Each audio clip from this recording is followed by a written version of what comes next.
बिस्मिल्लाहिर्रहमानिर्रहीम। अस्सलामु अलैकुम रहमतुल्लाहि वबरकातुहू। मेरी आज की कहानी एक मासूम बच्चे की है जो ईद से रिलेटेड है। कहानी को पूरा देखें और नए आने वाले फ्रेंड से रिक्वेस्ट है कि वो मेरे चैनल कहानी हब प्लस को सब्सक्राइब करें और बेल नोटिफिकेशन को ऑन कर दें ताकि हमारी तमाम अपडेट्स आप तक पहुंचती रहे। एक मासूम सा बच्चा बहुत ही नरम लहजे में अपने बाप से पूछने लगा, बाबा बाबा, अब तो बस कुछ ही दिन रह गए हैं ईद पर, क्या हमें भी कुर्बानी का गोश्त मिलेगा? जिस पर बाप ने जवाब दिया, हाँ हाँ क्यों नहीं, ज़रूर मिलेगा बेटा। लेकिन पिछले साल भी हम इंतज़ार करते रहे बाबा और किसी ने हमें गोश्त नहीं दिया। अब तो गोश्त खाए काफ़ी महीने गुजर चुके हैं। बाप अपने बच्चे की बात सुनकर कहने लगा, बेटे, हमें हर हाल में अल्लाह का शुक्र अदा करना चाहिए। उसने हमें भूखा तो नहीं रखा है ना। हमारे घर से थोड़ी ही दूर रहने वाले डॉक्टर साहब ने बहुत बड़ा ऊँट लेकर आए हैं और बाजू बगल में रहने वाले मास्टर साहब ने बहुत बड़ा बकरा लेकर आए हैं। हम गरीब लोगों के लिए ही तो कुर्बानी का गोश्त होता है और वैसे भी अमीर लोग तो सारा साल गोश्त ही खाते रहते हैं। और वैसे भी आज ही मैंने मौलवी साहब का बयान सुना था कि कुर्बानी का गोश्त गरीब और मिस्कीन लोगों को ज़रूर तकसीम करना चाहिए। फिर आखिरकार ईद का दिन आया और ईद उल अधा की नमाज अदा करके वो बच्चा और उसका बाप घर पहुँचे। आधा दिन इंतज़ार करने के बाद वो बच्चा अपने बाबा से कहने लगा, बाबा, अब तो आधा दिन ढल चुका है लेकिन किसी ने भी हमारे घर गोश्त नहीं भिजवाया है। फिर उस बच्चे की बड़ी बहन कहने लगी, तुम चुप हो जाओ, बाबा को ज़्यादा तंग मत करो।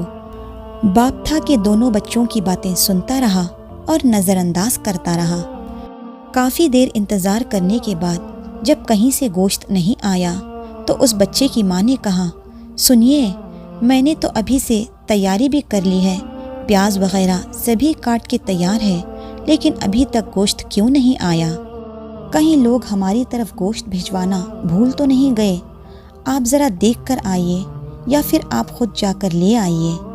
बच्चे के बाप ने कहा, बेगम, तुम तो जानती हो आज तक हमने किसी से कुछ नहीं मांगा। अल्लाह पाक है ना, वो कहीं ना कहीं से सबब पैदा कर ही देगा। आखिरकार दोपहर के 3 बज चुके थे। बच्चे की माँ के ज़्यादा इसरार करने पर बच्चे के वालिद ने डॉक्टर साहब के यहाँ जाना मुनासिब समझा। बच्चे का बाप डॉक्टर साहब के यहाँ पहुंचकर बेल बजाने लगा। डॉक्टर साहब बाहर निकल के आए और बच्चे के बाप ने फरमाया, डॉक्टर साहब, हम आपके पड़ोसी हैं, क्या कुर्बानी का गोश्त मिल सकता है क्या?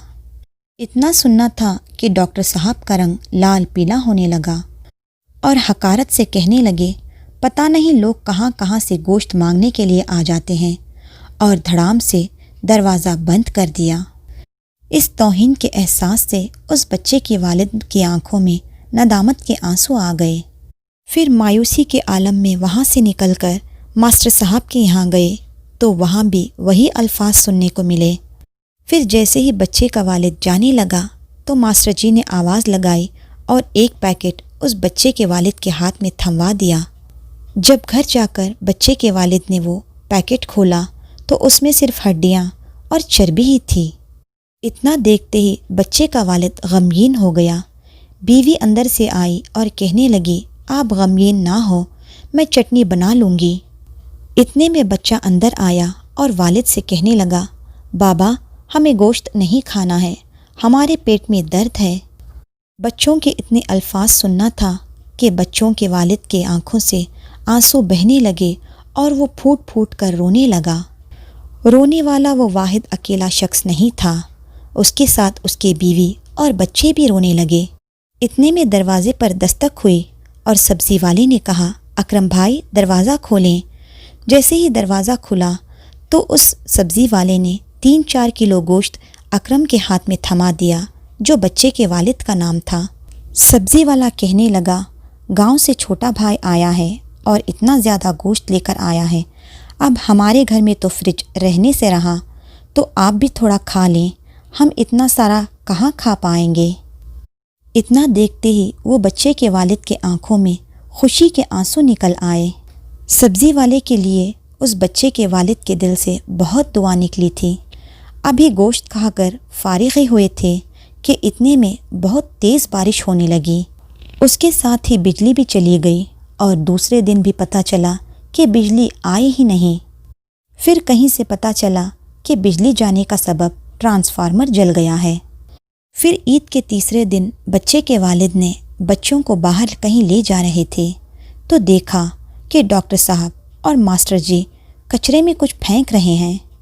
جیسے ہی ڈاکٹر صاحب اور ماسٹر جی نے تھیلا کھول کر پھینکا تو دیکھا یہ تو قربانی کا گوشت ہے۔ بجلی نہ ہونے کی وجہ سے سارا گوشت خراب ہو گیا تھا اور گلی کے کتے اس گوشت پر ٹوٹ پڑے تھے۔ یہ تمام منظر دیکھ کر بچہ پوچھنے لگا اپنے والد سے، بابا کیا انہوں نے قربانی کتوں کے لیے کی تھی؟ بچے کے سوال ماسٹر جی اور ڈاکٹر صاحب کے کانوں تک پہنچے۔ شرمندگی سے دونوں نے اپنی گردن جھکاتے ہوئے گھر کی طرف مڑے۔ خدارا آپ سبھی لوگوں سے گزارش ہے کہ آپ سب عید الاضحیٰ کے موقع پر غریب اور مسکین لوگوں کا خیال کریں۔ یہ ویڈیو ثواب کی نیت سے سبھی کو شیئر کریں تاکہ عید الاضحیٰ کے دن سبھی لوگ دال نہیں بلکہ گوشت کھائیں۔ جزاک اللہ خیراً کثیرا۔